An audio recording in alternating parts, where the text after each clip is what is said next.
तर्फे हिंदू साम्राज्य दिनानिमित्त आयोजित व्याख्यानमालेचा समारोप गोविंदश्री मंगल कार्यालयात रविवारी झाला।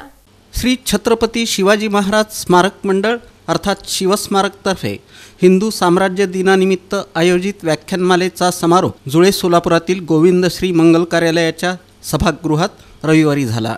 या प्रसंगी छत्रपती श्री शिवाजी महाराजांनी स्थापलेलं हिंदू साम्राज्य या विषयावर व्याख्याते वैभव कुलकर्णी यांचं व्याख्यान झालं।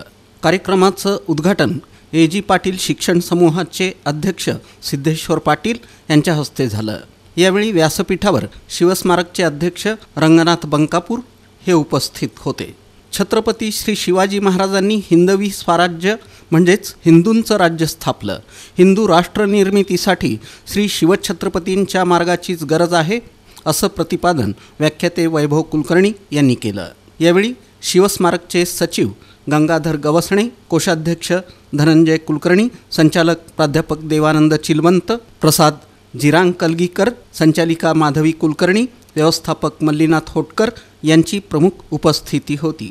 संचालिका माधवी कुलकर्णी यांनी सूत्रसंचालन तर कोषाध्यक्ष धनंजय कुलकर्णी यांनी आभार प्रदर्शन केलं।